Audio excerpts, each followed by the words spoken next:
vous aurez de la facilité, je vous rassure, à comprendre la Ouais, période de C++. non, je comprends. Donc, par rapport au programme, ce que j'ai prévu qu'on fasse ce soir, c'est aborder les références et les pointeurs. Ouais, super. Ouais. Parce que bon, vous allez le voir d'ici la fin de la séance, que ce sont des concepts vraiment assez similaires. Oui, c'est ça. En fait, c'est juste que j'ai lu un peu les pointeurs et les références, mais mon Oui. problème, c'est comment utiliser les pointeurs et les références dans Ok. une fonction, tu vois. C'est surtout les fonctions le problème, tu vois. Comment créer Oui. une fonction avec des pointeurs et des références? Je vais commencer avec les références. Oui, pas de souci. Donc, vous savez, bon, on va commencer. Donc, vous savez que lorsqu'on crée une variable, l'ordinateur nous alloue une case mémoire. Oui, oui, oui. Oui. Donc, normalement, la case mémoire est étiquetée par le nom de la variable. La case mémoire est étiquetée par le nom de la variable. Oui. En fait, cette case mémoire-là, le nom de la variable lui est associé. Comprenez? Ok. Ouais. Voilà. Donc, une fois que le nom lui est associé, lorsque vous voulez accéder à la variable dans votre code, vous avez juste à utiliser le nom à la valeur de la case mémoire dans votre code, vous avez juste à utiliser le nom de la variable. C'est bon? Ok. Donc, le concept de référence. Ok, je viens de te l'envoyer. Ok, il n'y a pas de problème. Le concept de référence, c'est à peu près le même principe. D'abord, une référence, c'est juste une variable, comme toutes les autres. En C++, c'est le rang type, mais ce qui va différer, c'est la valeur. Parce que la référence va être référée à une autre variable qui a été créée préalablement. Donc, si tu as bien compris, alors, la variable et les références, du moins, sont juste un autre moyen de pouvoir accéder à une case mémoire. Tu comprends? Si tu as une variable A et que tu as une variable B, la variable A a 2 pour valeur de sa case mémoire. Lorsque la variable B fait référence à la variable A, lorsque tu vas utiliser B dans ton programme, tu auras également la valeur 2. À part ça, la seconde chose qu'on va aborder, c'est surtout le principe, la syntaxe, comme tu l'as dit. Parce que la syntaxe dérange beaucoup. Tu comprends? Oui, donc, c'est ça qui me dérange. C'est ça. On va vite passer. Ce que tu dois comprendre au niveau des références, d'abord, c'est que les références ne peuvent être initialisées qu'une seule fois.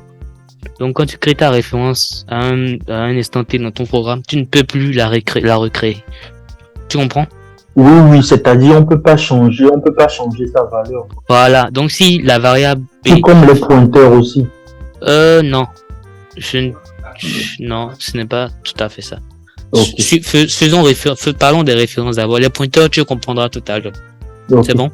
Donc, la variable, la référence, si la variable B fait référence à la variable A, une fois que tu l'as fait, cette variable B ne peut plus faire référence à une variable C. C'est bon? Oui. Si tu attribues la valeur de la variable C à la variable B, tout ce que tu feras, c'est changer le contenu de la variable à qui elle fait référence. Donc, en d'autres termes, la variable A. C'est bon? Et tu peux répéter cette partie-là? Si tu as une variable B, c'est bon? Qui fait référence à une variable A, c'est bon? Oui. Si dans ton code tu écris par exemple B égale à B fait référence à une variable C, tu me suis? Si j'ai une variable B qui fait référence à une variable A. Oui. Ça. Okay. Oui. Si par exemple dans ton programme tu fais par exemple un B égale à C dans le but que B fasse référence à la variable C, cela ne marchera pas. Parce que tout ce que tu feras, c'est changer la valeur de la variable A à qui B fait référence. Oui. Tu comprends? Oui. Ok. Donc, je pense que c'est tout. C'est tout. En gros, tu peux retenir qu'une variable de référence ne peut faire référence, une référence du moins, ne peut faire référence qu'une seule variable dans tout le long de ton programme. Jusqu'à la fin du programme, les variables sont toutes supprimées et sorties de la mémoire. C'est bon? Okay. Bien, on va passer rapidement à la déclaration des références. Donc, pour déclarer une référence, tout ce que tu as fait, bon, d'abord, quand on veut déclarer une variable en C++, c'est le type, le nom et la valeur. Oui. C'est bon? Ouais. C'est bon. Bon, en C++, contrairement au Python, tu vas remarquer que là, tu peux aussi utiliser les parenthèses pour associer une valeur à une variable. C'est bon? Oui, oui, en C++, ouais. Voilà, exactement. Donc, c'est les seules particularités. Les seules particularités. Ok, première chose, tu utilises Visual Studio. Visual Studio, n'est-ce pas? Oui. Ok. Donc, ça va aller vite. On va pas trop se gêner. D'abord, j'ai déclaré une variable au tout début. C'est bon? Oui. Donc, là-bas, maintenant, au niveau de la deuxième Ok, ligne, tu vois, ici, j'ai une question d'abord à te poser. Oui. Ce que je sais, c'est que pour commencer toute syntaxe dans C++, Oui. Ce que je sais, c'est que première chose, on met include IOStream. Après, on met include IOStream. Oh oui, oui, oui, oui. C'est sur la ligne 1. Voilà. Oui. La bibliothèque, ok. Après, la deuxième chose, on met using namespace std. Ça, c'est la bibliothèque standard, n'est-ce pas? Oui, le namespace. IOStream. Ok, include IOStream, c'est la bibliothèque input-output stream. Oui, parfaitement. Et après, on met le int name. Oui. Ok, maintenant, ici, je vois que tu as mis include string. Oui, en fait, je peux parler? Oui, oui. En fait, je voulais demander, en fait, c'est quoi la raison pour laquelle tu as mis en fait, tu sais qu'il y a plusieurs types en C++. Il y a les chars, il y a les int, tout ça là. En fait, les strings c'est un autre type. Les caractères. Les chaînes de caractères, tout à fait. Donc en fait, c'est des chaînes de caractères ou des caractères du coup, des chaînes de caractères. Le caractère simple c'est le char. Ok. Tu vois, le string c'est plus des chaînes de caractères, donc plusieurs caractères. Tu comprends? Okay. Oui. Ça peut être un caractère, ça peut en être plusieurs. Ok. C'est bon. Donc, en fait, le string n'est pas pris en charge directement par le programme. Donc, il faut inclure la bibliothèque pour pouvoir bénéficier de pour pouvoir les utiliser dans le code. En gros. Ok. C'est bon? Oui. Okay. Donc, on continue. Et ton Visual Studio, là, ça marche avec Internet ou... Non, du tout pas. C'est hors ligne. J'utilise Internet. Ouais, tu peux le faire hors ligne avec ton Visual Studio. Oui, tout à fait. Ok. Tout ce que tu... en bonus, tout ce que tu as à faire lorsque tu veux coder les langages que tu veux, par exemple en C++, il faudra installer les extensions au niveau de cet onglet-là. Donc tu vas voir les extensions que j'ai eu à installer déjà. Attends. C'est parce que moi, je suis directement en ligne, quoi. Avec... Ah, ok. C'est pour ça que je demandais. Non, tu n'en as pas besoin. Sauf certains cas. Ok. Donc, au niveau de la ligne 7, c'est à ce niveau-là que j'ai déclaré une variable bref qui va faire référence à username. Si tu vois bien. Au niveau de la ligne 7. 7, oui. Ok. Donc là, tu vas remarquer la syntaxe particulière pour créer une référence. Tu mets le type. Le type ici, c'est string. Tu comprends? Maintenant, il y a le et commercial. Ou l'astéroïde, si tu veux. Le et commercial, c'est lui qui fait la différence dans la déclaration des références par rapport à la variable username sim que j'ai créée en haut. Tu vas voir qu'il y a le et commercial. Tu vois? Et après, je mets le nom de la variable. Ensuite, maintenant, la valeur. Donc, je dis que la ligne là veut dire que ref fait référence à username. Ref fait référence à username. Username, c'est le nom de la variable. Oui, que j'ai créé. Donc, ok, tu aurais pu écrire string et ref égale username, c'est ça? Parfaitement. Ok. String et ref username. Ok, tu as déclaré la variable. La ligne 8, c'est la déclaration de la variable. Oui. C'est ça? Ok. Oui. La ligne 7, la ligne 6 plutôt, désolé, la ligne 6, oui. C'est la déclaration de la variable. La ligne 7, c'est l'initialisation de la variable. Est-ce que c'est bien ça? Oui. La ligne 7 initialise la variable ref.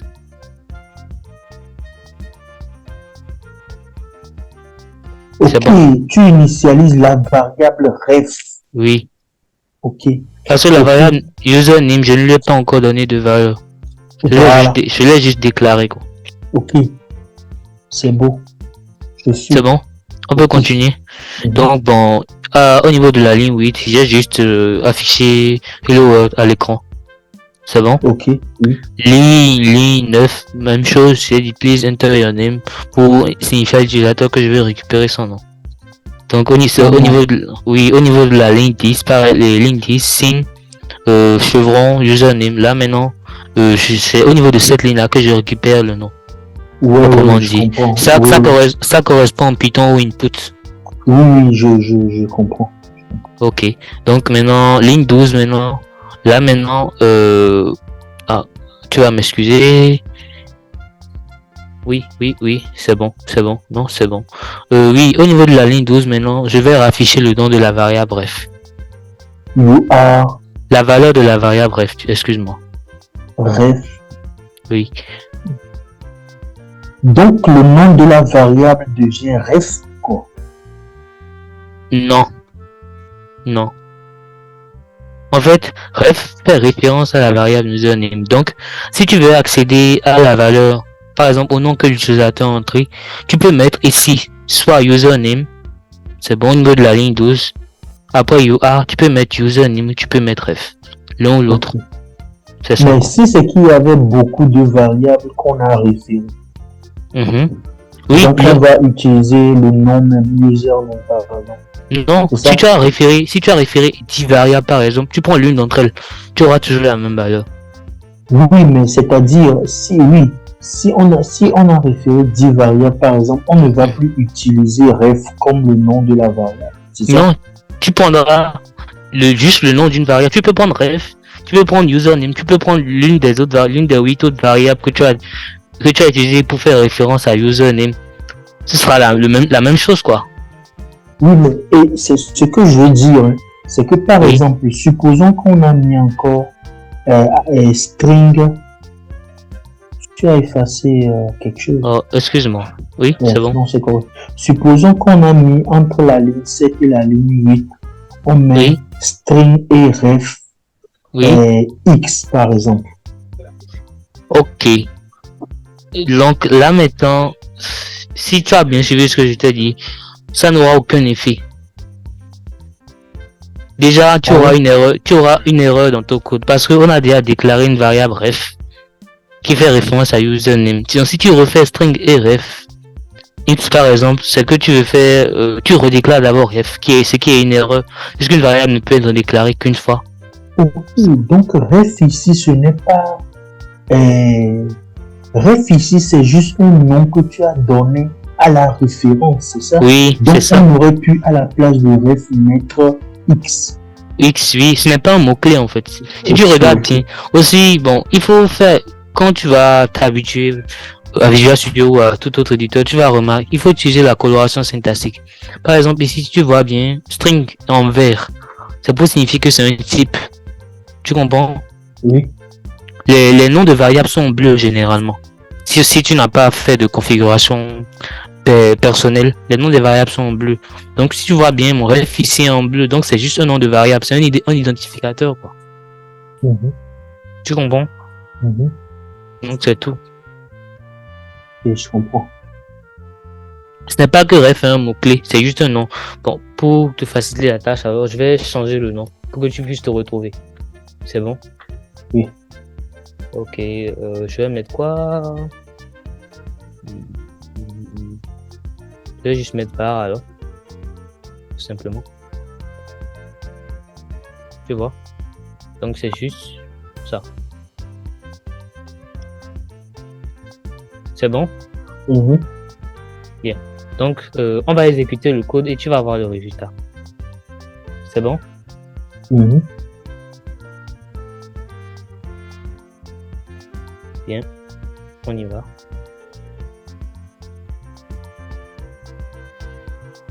Bien.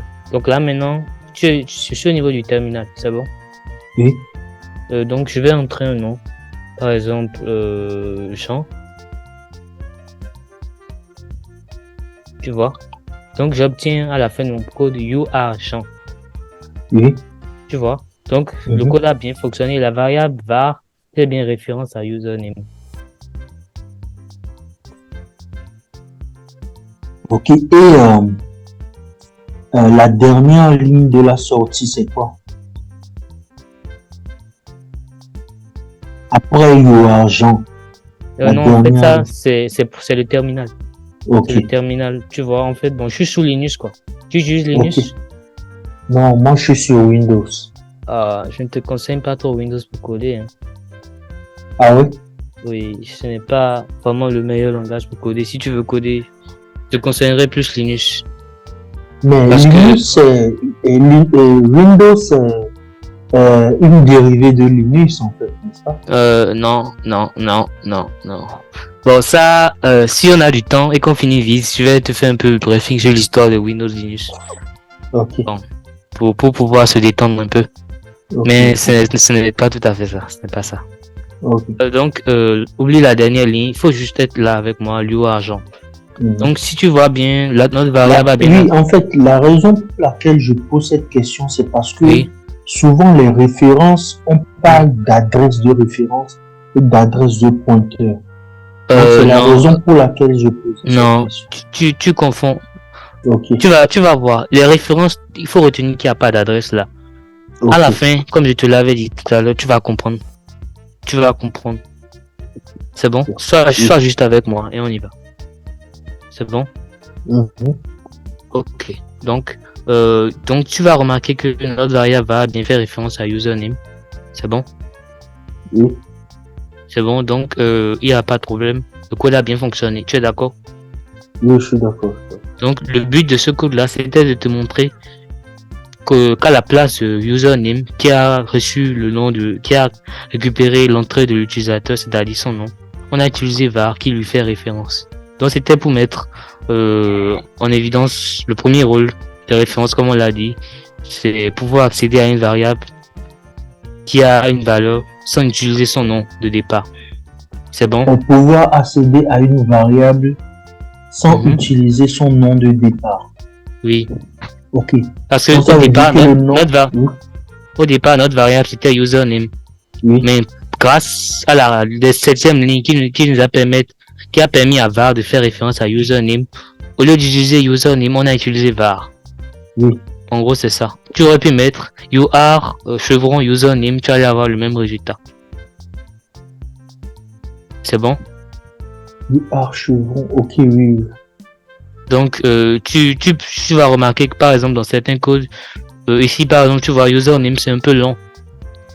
La référence var est plus courte. La référence var, c'est juste 3 lettres. Donc, ça te facilite la tâche. Donc, c'est un petit exemple des utilisations que tu peux en faire. Les références, tu pourras aussi les utiliser pour les fonctions, comme on le fera tout à l'heure. C'est bon? Oui. Donc, tu es avec moi, tu as bien compris? Ouais, j'ai compris. Ça va, j'ai compris un peu. Donc, si tu as... J'ai compris très très bien, mais bon, ça peut aller. Ok, si ce n'est pas très très bien, ça veut dire qu'il y a un souci. Tu peux me le dire, il n'y a pas de problème. Non, ce que je veux dire par là, c'est que je suis en train de projeter... je suis en train de me projeter sur les fonctions, c'est pour ça que je dis... Ok. J'ai compris un peu, mais sinon j'ai compris ce que tu as. Ok. Donc maintenant, à ton tour, maintenant tu vas partager ton écran. Parce que en fait, pour les exercices qu'on fera, je préférerais que ce soit toi qui écrive, parce que ça va t'aider. Ouais. Moi personnellement, quand je fais les cours, je préfère pratiquer parce que la théorie, on apprend plus qu'on pratique. C'est bon? Oui, je suis d'accord avec toi. Donc, je vais t'inviter à partager ton écran. Je vais te donner un petit exercice qu'on fera ensemble, ne t'inquiète pas. Ok. C'est bon? Je vais juste ouvrir mon Visual Studio. En fait, on n'utilise pas les mêmes éditeurs. Celui que tu as là, en fait, c'est... comment je vais te le dire? Bon, allons-y. J'aurai le temps de te le... Celui que moi j'utilise en fait, c'est Visual Studio Code. Le tien, c'est Visual Studio 2022. J'ai eu à l'utiliser aussi, mais lui, en fait... Donc, c'est pas la même? C'est pas le même éditeur en fait. Ok, donc ça... Lui, Oui, explique-moi. lui, il est plus utilisé généralement par ceux qui veulent développer des applis sous Windows. Par exemple, tu vas voir, il me semble que là, maintenant, tu utilises plus C Sharp. Hein.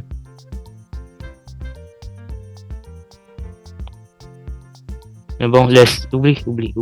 On aura le temps de parler de ça. 2 secondes, je vais juste vérifier. Oui, il faut ouvrir un dossier.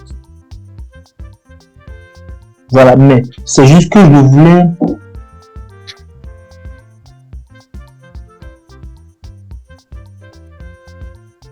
Ok, 2 secondes, je vais juste taper pour que je vais vérifier quelque chose. Je voulais le faire directement avec toi, quoi. Oui, on peut le faire. Tu ouvres ton éditeur, c'est bon? Ouais. Je vais repartager l'écran tout à l'heure. Oui.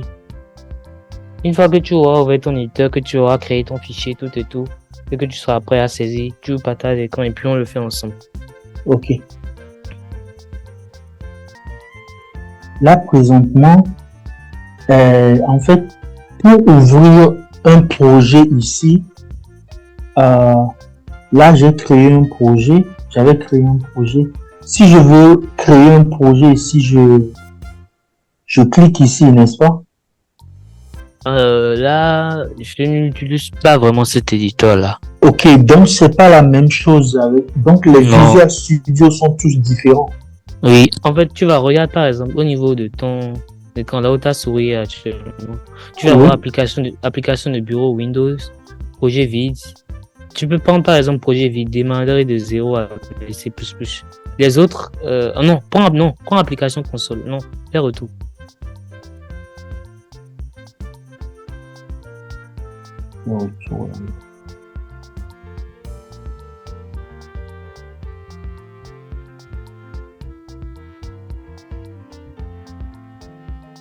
Fais retour, c'est juste en bas là. Juste en bas. Voilà. Tu veux prendre application console. Application console. Oui. C++ Windows console. Oui. Voilà.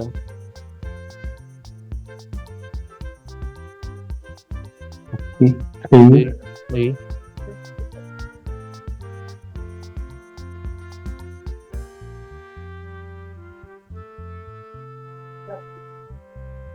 Voilà. Tu vois, il t'a créé le code minimal. Avec Non, en fait, ça c'est... Ok, je vois. Avec Ustream et Failwatch. Ok. Donc bon. Tu vas voir, il y a beaucoup d'onglets là. En fait, c'est comme je disais, c'est un éditeur qui est plus utilisé pour ceux qui veulent créer des applications bureau. Tu comprends? Quand tu dis application bureau, là, c'est... Les applications desktop, donc les applis qu'on utilise sur Windows. Par exemple, tu connais VLC? Oui, VLC. Par exemple, ça, c'est une application desktop. Ok. Tu comprends? Donc, c'est plus sur ça qu'on utilise. Pour ceux qui veulent apprendre à programmer et tout ça, là, bon, si tu fais du C++, tu peux prendre CodeBlocks, tu peux prendre Visual Studio, il y a Dev C++, par exemple. Il y en a plein. Il y a Sublime Test. Il y en a vraiment plein. C'est à ton libre choix, mais moi, je te conseille de prendre Visual Studio parce que c'est vraiment l'un des meilleurs. Oui, c'est ça aussi, tu vois. C'est ce que moi, vu que moi, je ne suis pas un connaisseur du domaine, quand on dit Visual Studio, moi, j'ai pris ça comme c'est la même chose. Alors en fait, l'autre, c'est Visual Studio Code. Lui, c'est Visual Studio tout simplement. Donc, Visual Studio Code, je le télécharge où? On le fera ensemble. Ok. Donc, si je comprends bien, le Visual Studio dont tu me dis de télécharger là, oui. Lui, il est utilisé plus pour quoi en fait? Pour le développement, pour plein de choses. Celui que tu as là, ce n'est pas qu'il est mauvais, mais bon, moi je te conseillerais pour le début d'abord de prendre Visual Studio Code. Et après maintenant, lorsque tu sauras un peu, parce que tu es plus dans la généralité, tu veux comprendre les concepts, tu vois. Oui. Donc là maintenant, quand tu auras fini, que tu seras prêt, par exemple, que tu voudras développer de vraies applis, là, maintenant, tu pourras peut-être t'orienter. Je te dis pas de le désinstaller, hein, c'est très bon de l'avoir. De temps en temps, si tu veux, même, tu pourras venir travailler dedans. Mais moi, je te conseille d'abord de commencer par Visual Studio Code. C'est tout. Ok. Parce que la manière, quand j'ai vu ce que tu as fait, l'exercice qu'on a fait tantôt là, oui. Quand j'ai vu la manière dont la syntaxe est écrite, c'est presque la même avec ce Visual Studio. Oui, exactement. En fait, c'est les mêmes maisons, c'est Microsoft qui les a fait tous les deux. Voilà. Donc, tu vas voir que c'est normal que tu remarques que les syntaxes sont les mêmes. Vas-y, tu voulais dire quelque chose. Oui, maintenant, c'est quoi la différence essentielle au niveau syntaxique? Bon, ça, je ne saurais te le dire parce que pour pouvoir te dire ça, il faudrait que je puisse savoir utiliser les deux. Moi, je suis vraiment essentiellement sous Visual Studio Code. Ok. Visual Studio, je voulais l'installer parce que j'avais des projets en temps, mais mon ordinateur ne le supportait pas. Okay. Bon, actuellement, peut-être, je vais essayer de le faire, mais je n'utilise plus Windows. Okay. Donc, Visual Studio Code, c'est sur Windows? Non, pas forcément. Visual Studio Code, c'est sur Windows, sous Linux. Ok, le mien c'est Visual Studio tout court, c'est ça? Oui, ça peut aussi être sous Windows, sous Linux, mais ça m'étonnerait un peu. Je vais vérifier. La prochaine séance, je vais te revenir là-dessus. Ok. Bon, c'est correct. Je pourrais effacer tout ce qui est écrit en vert là, n'est-ce pas? Oui, tu peux.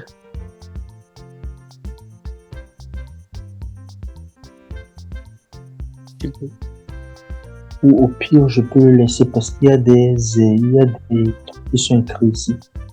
Donc, il faut juste commenter au niveau du int main. Voilà, tu vas à la ligne. Maintenant, je vais te donner l'exercice. Oui. Je vais effacer Hello World, c'est ça? Non, tu peux le laisser. Ça ne nous dérange pas. Donc, là, maintenant, le travail, c'est juste d'écrire une fonction qui va permettre d'échanger. Tu peux rapprocher un peu ton micro, s'il te plaît. Oui, c'est bon, tu me reçois? Oui, je te reçois. Donc, on va écrire ensemble une fonction qui permet d'échanger les valeurs de deux variables. Ok. C'est tout. Ok. Mais là, il n'y a pas référence. Hein. Oui, tu vas voir tout de suite. Ok.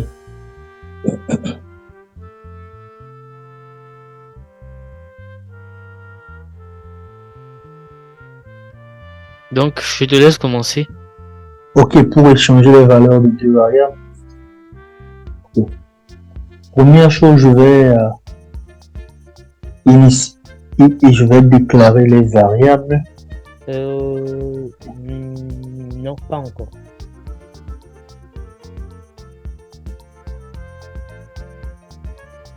Allô, tu m'entends? Oui, je te dis non, pas encore. Il faut d'abord écrire la fonction.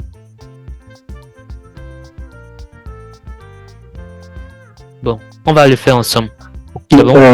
Ok, d'abord pour écrire la fonction, donc il y a 3 étapes pour écrire la fonction.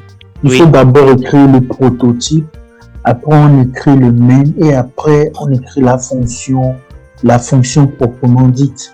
Oui, en fait, le prototype, ce ne sera pas nécessaire dans notre cas ici. Parce que nous, on va écrire la fonction au début du bloc. Le prototype, en fait, c'est une méthode pour déclarer la fonction. Tu comprends? Par exemple, si tu veux utiliser une fonction que tu auras, par exemple, là, écrit dans ton code, tu comprends que tu n'as pas envie de mettre au début du code, tu utilises le prototype.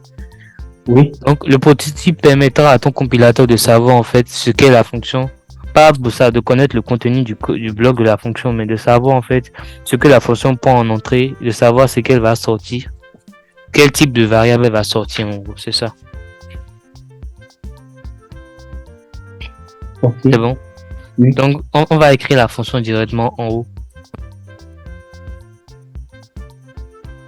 Oui. Donc, on le fait ensemble. Oui, en fait, là, comme c'est une fonction, ben, vu qu'on n'a pas encore parlé de ça, je trouve que Ok. En fait, c'est... je pensais que tu savais déjà le faire, Oui, déclarer les fonctions. oui, je sais déclarer les fonctions, mais j'ai un peu oublié. Ok, donc J'ai un peu oublié on ça. va le faire ensemble. Donc d'abord, quand tu veux déclarer une fonction, il faudra d'abord savoir ce que la fonction va retourner. Tu comprends? Oui. Donc la fonction ici ne va rien retourner. On est d'accord, puisqu'elle veut juste échanger les valeurs de deux variables. Mais si elle échange les valeurs de deux variables, Oui. elle retourne les variables. Non, bon, si tu veux, mais ça n'aura pas vraiment de sens. Parce que tu échanges les valeurs de deux variables. Mhm, Euh, je ne vois pas trop en quoi ce serait nécessaire. Puisque il te suffira d'appeler les deux variables de, par exemple, d'écrire une ligne de code pour mhm. ressortir les deux variables et tu verras que les variables ont changé. Donc dans notre cas, les variables, la fonction n'a pas nécessairement besoin de faire ressortir les variables. Si tu veux, tu peux le faire. Il n'y a Ok. pas de problème. Mais je ne pense pas que ce soit nécessaire ici. C'est bon? Oui. Voilà, parfait. Tu as mis void, échange, c'est bien. Bon, C'est bon. échange, c'est le nom de la variable. Oui, parfaitement. Maintenant, je vais mettre int. Voilà. Là Euh, maintenant, on va le faire ensemble. Là maintenant, tu peux créer une référence.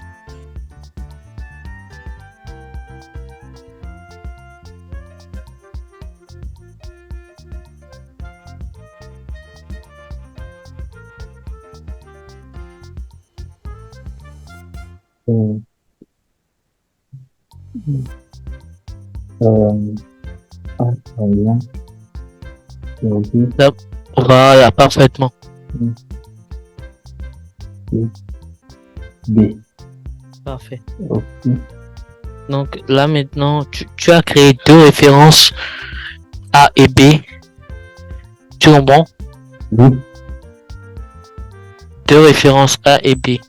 Donc lorsque tu vas appeler la fonction échange, tu pourras le faire passer des variables ou des références si tu veux.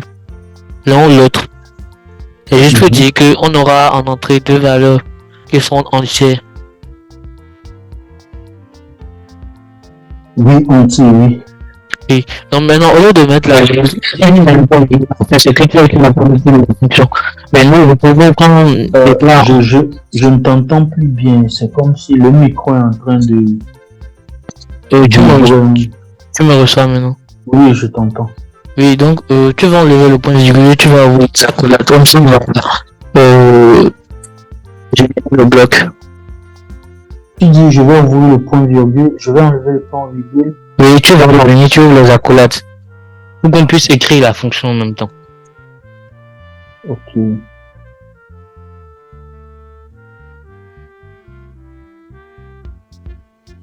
Voilà. Bien. Donc maintenant, il te restera à échanger les valeurs de A et B.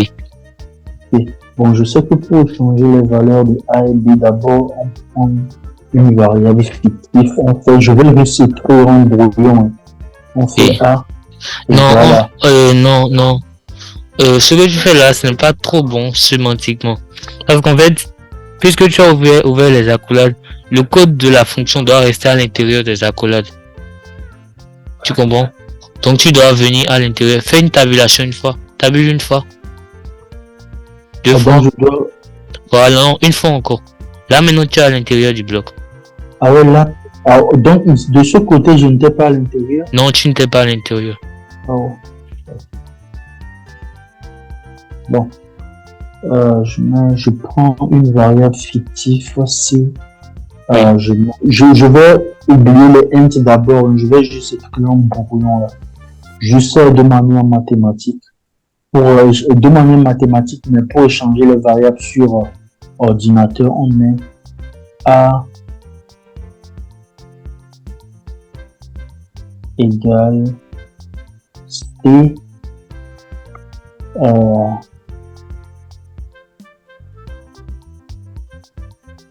A prend la valeur de C.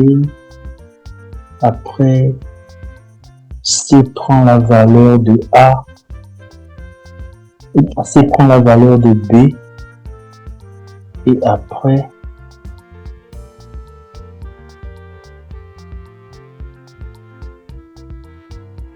B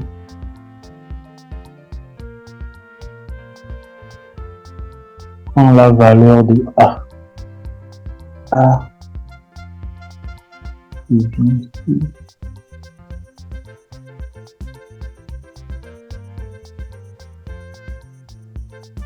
B.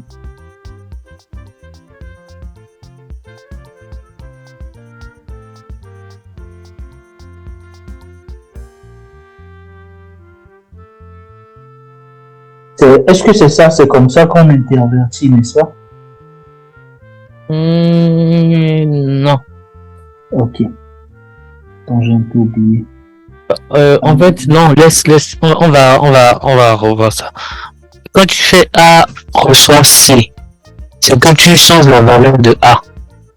Oui, donc A prend la valeur de C. Oui, alors non, en fait, on veut envoyer la valeur de A dans B. Si tu fais A reçoit C, c'est que A devient C. Et si tu fais C reçoit B, c'est que C reçoit B. Maintenant, la dernière, C reçoit B, ce n'est pas encore vrai. Maintenant, la dernière, B reçoit A. En fait, quand B reçoit A, maintenant, ça va juste faire B reçoit C parce que tu as changé la valeur de A en haut. Puis que A devient C. Donc, B reçoit A en bas, c'est comme si c'est B qui reçoit C encore. Tu comprends? Oui, je vois un peu. En fait, A reçoit C.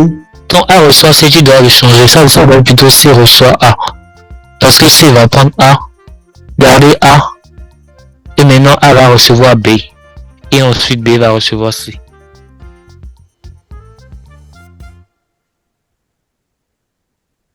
C reçoit A, donc C prend la valeur de A, n'est-ce pas? Oui.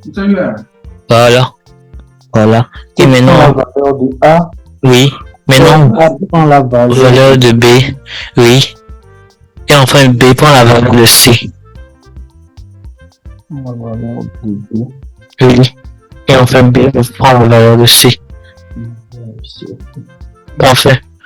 Donc, si on le met ensemble, C reçoit A. En fait, c'est pour pouvoir stocker la valeur de A, puisqu'on dans la deuxième ligne, A reçu B. Donc, si A reçoit B, la valeur de A change. Donc, si tu ne stockes pas cette valeur de C. Donc, ici, C reçoit la valeur de A. Oui. Après, A reçoit la valeur de B. Oui. Et B reçoit la valeur de C. C'est correct. Oui. Oui. Donc, ici, il faut déclarer la valeur de C. Oui, parfait. Donc, je mets int C. Mais int, donc C doit être aussi une référence. Non, pas forcément. Okay, pas forcément, ok. Donc, mais si tu veux faire une référence, c'est que tu as une variable à laquelle elle va faire référence. Là maintenant, tu n'as pas déclaré de variable avec de valeurs constantes, donc ça ne sert à rien de créer une référence en fait. Okay. C'est bon? Oui, donc c'est correct comme ça? Oui. Parfait, c'est bon. Mais ça, c'est la déclaration de la variable. Maintenant, il reste le main. Il reste le main. Tu mets quoi dans le main? Il y a, en fait, ce que je comprends de la création d'une fonction, il y a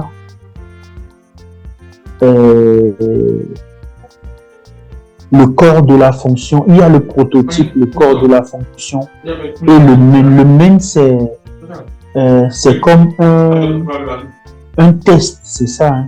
Oui, c'est ce que tu fais écrire à l'intérieur, c'est ça qui représente ton main dans ce cas-là.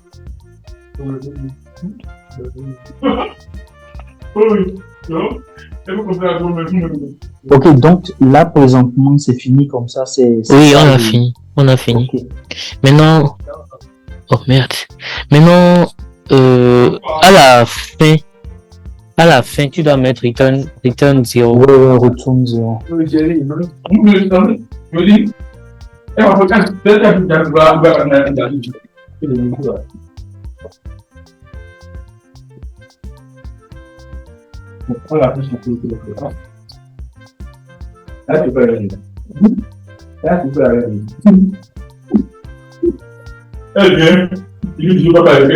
Voilà, ça, c'est une fonction que donc ça va... Non.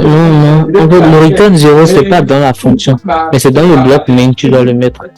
Donc, c'est en dehors de la fonction.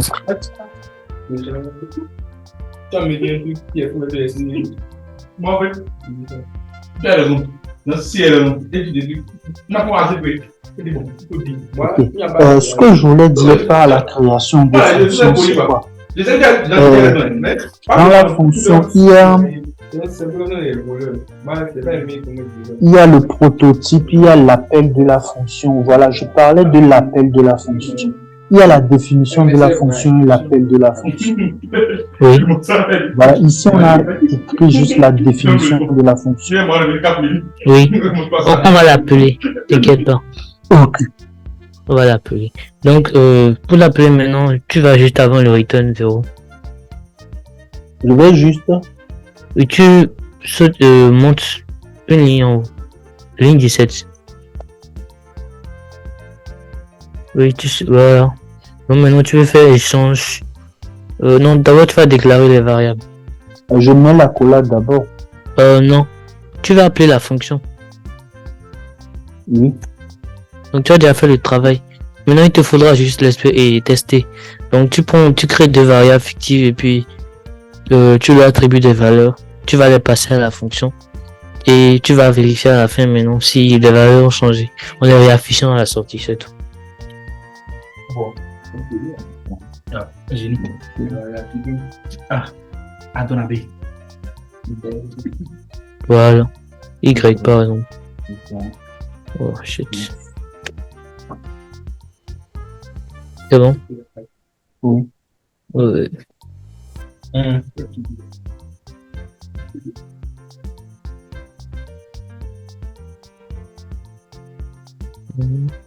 Non, tu dois enlever le void. On va taquiner là. On va taquiner là. Oui, voilà. Maintenant. Voilà. Maintenant, ici, comment je remplace juste A par XY. Voilà. Exactement. Maintenant, il y a quelque chose qui m'intrigue. Au niveau de la collade de ton void, juste en haut, c'est en rouge. Où ça? La première accolade, juste en bas, ligne 11. Ici? Oui, attends, reste là. Point virgule attendu. C'est ici. C'est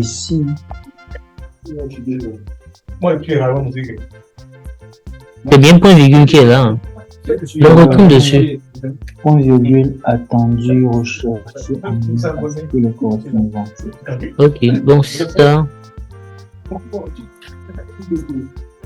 Ok, donc t'inquiète pas. Mets le point virgule. Mets le point virgule. Où ça? À la fin de la première et la 10e minute. C'est bon. Bon.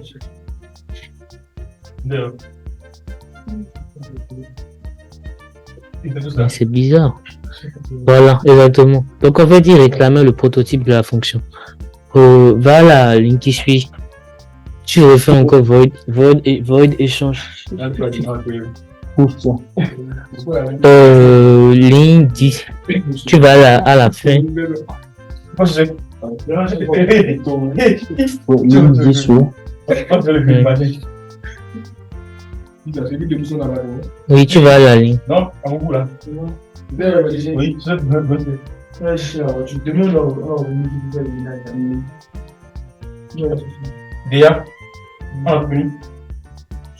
on pensait à tout, les bonnes là, voilà. Donc là maintenant tu vas refaire void échange. Imagine,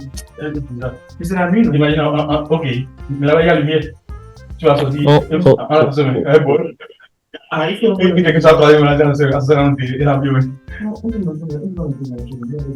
Mais je crois que la manière dont je comprends le truc, je crois qu'il y a deux manières d'écrire une fonction. Mais je pense que... Tu me suis? Oui, vas-y. Oui, il y a deux manières d'écrire une fonction. Il y a... Attends, je vais te montrer ce que j'ai. J'ai un petit... Non, il n'y a pas d'erreur en fait. Parce que le prototype n'est pas forcément nécessaire. Oui, c'est ce que je veux dire. C'est pour ça que je disais tantôt qu'il y a deux manières de l'écrire. On peut l'écrire sans prototype et on peut l'écrire avec prototype. Le prototype, en fait, C'est pour le déclarer. En fait, c'est le voyant rouge qui est arrivé, qui a attiré mon attention, c'est tout. Bon, peut-être qu'on peut... Tu es en train de l'écrire sans prototype. Et pour l'écrire sans prototype, on peut commencer avec la définition et après on fait l'appel de la source. Oui. Wow. Il y a du bruit chez toi.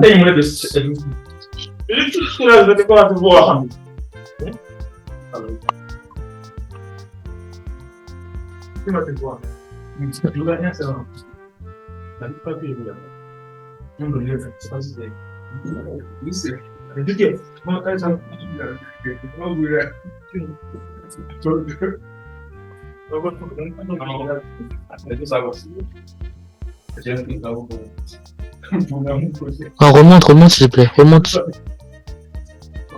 Ok, remonte. Ok, j'ai vu l'erreur. Tu vas remarquer qu'au niveau de la dernière accolade, il y a un point virgule. La dernière accolade. Ici. Oui, c'était ça l'erreur alors. Ok, donc ça c'est... Déclaration sans prototype. C'est écrit où ça? Parce que je ne vois pas là où c'est écrit déclaration sans prototype. C'est ce que je cherchais quoi. Oh non, bon, je ne l'ai pas vu là, mais bon, c'est un peu l'expérience, on va dire. C'est le point virgule qu'on a oublié qui avait déclenché le voyant en fait. Donc là, en fait, c'est aussi une expérience pour toi. Ça c'est la déclaration avec prototype. Hein. Quand on met le point virgule ici. En fait, non, je ne tenais pas compte du haut. Par exemple, si tu veux déclarer une fonction sans prototype, tu vois. Dans notre cas, par exemple, on avait déclaré son prototype, mais on avait oublié le point virgule à la fin. Donc c'était aussi ce qui générait notre erreur en fait. Ok, donc on efface la oui. ligne. Tu peux faire CTRL Z. CTRL Z, ouais. Encore. Fais-le, voilà, encore une fois. Voilà, maintenant tu vas mettre point virgule à la fin du bloc. Ici. Oui.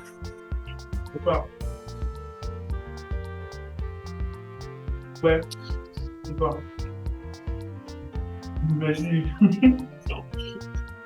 Okay. Il faut retenir dans ton éditeur, s'il te plaît. Ouais. Voilà, donc tu vois avec moi que c'est parfait, il n'y a pas de problème. Et ça, c'est la déclaration sans prototype. Oui.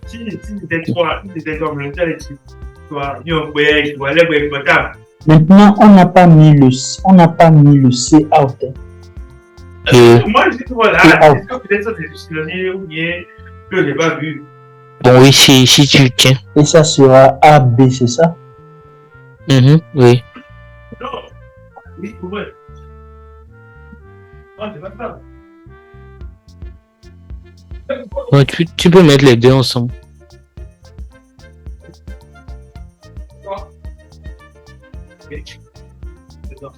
Comme ça? Non. Non, bon, je vais essayer de les mettre en ligne séparée. Vous avez raison.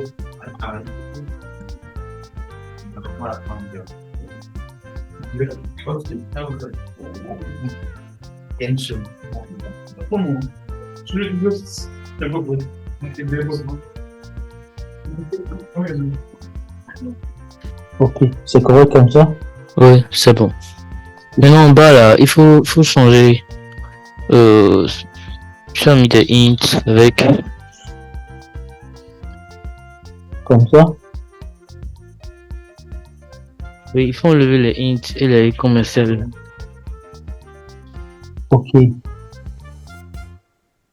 Voilà. Est-ce que tu peux m'expliquer la raison pour laquelle il faut l'enlever? En fait, tu n'as plus à les mettre. En fait, c'est comme si tu redéclarais les variables. Tu as déjà mis int avec 8 en haut, int y avec 9 là-bas. Et si tu remets ça encore dans le bloc ici, c'est comme si tu redéclarais les variables, quoi. Okay. Tu comprends? Alors que la redéclaration enchaînait une erreur. C'est bon? Maintenant, une dernière chose, il faut retourner en haut dans ton bloc. En haut où ça?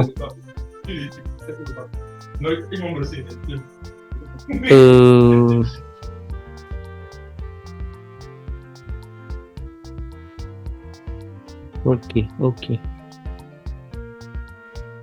Non, c'est bon, t'inquiète pas. Ok, maintenant pour exécuter là, Oui.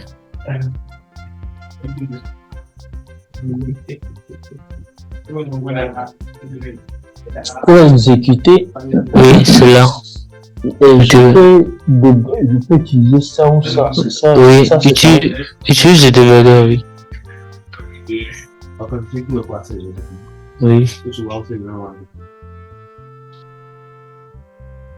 Des erreurs de build qui sont proposées continues. Impossible de démarrer le programme. Ok, bon. Si tu es habitué à le faire, tu vas... Non. Il faut rester dans les logs.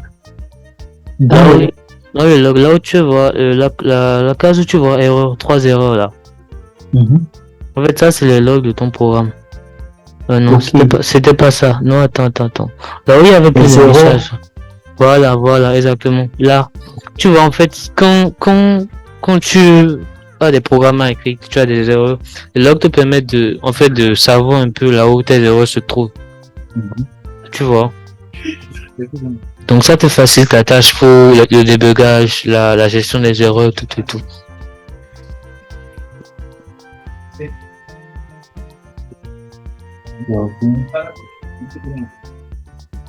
Okay. Non. Non, si je mets A, B et C dans le bloc là, tu auras des problèmes dans la suite. Pourquoi? Parce que en fait les variables là sont dans le bloc. Ok. Tu comprends? Donc il faut les définir séparément. Hors du bloc, donc hors de la fonction si tu veux. Non, hors de la fonction. De la fonction. Juste après le hello world par exemple. En fait c'est une erreur qui est due. C'est une erreur qui est due à la déclaration des références ici. Tu comprends? Donc on aurait dû, par exemple, déclarer les variables A et B avant de créer des références. Tu comprends? Ah ouais? Pourquoi? Une référence, si tu te rappelles bien, comme je te l'ai dit, permet d'accéder à la valeur d'une variable. Tu comprends? C'est comme si tu as créé une référence qui n'a pas encore de variable. Tu as dû vérifier comme ça. C'est bon. C'est comme tu crées une référence pour la variable A. Donc si je l'ai créé comme ça, je peux à la ligne 11 effacer les int. Non. En fait, les int et commercial A sont pas de variables. Bon, tu aurais pu mettre C égale à int et commercial A pour dire que C est une référence de A et D pour B aussi. Non, on n'a pas encore fini. Ok, c'était pour voir. C'est juste pour voir. Ils ont mis O. Où est la variable O?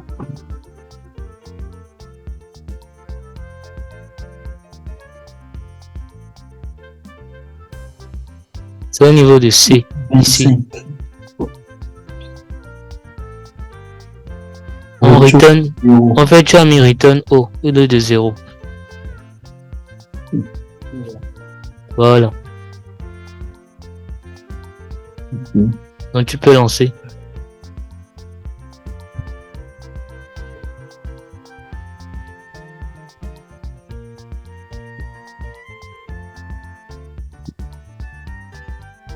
La variable locale B.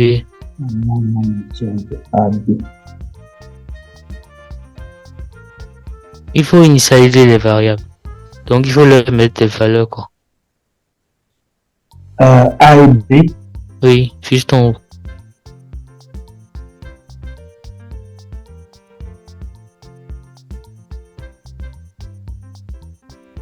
Genre, je crée juste des variables fictives comme ça, c'est ça? Bon, tu ne les crées pas puisque tu les avais dit. Il faut mettre point virgule à la fin de A égale 1. Ouais. Et non B égale 2 par exemple. Oui. Et c'est bon. Tu peux pas rouler ça. Il faut sauvegarder ton code. Tu fais CTRL S. Il faut avoir la petite page. Tu peux l'enregistrer, c'est ça? Oui. Bon. Ici, ça va sortir quelque chose. Ouais, symbole externe non résolu void. Oui, tu vas voir, symbole externe au niveau de void.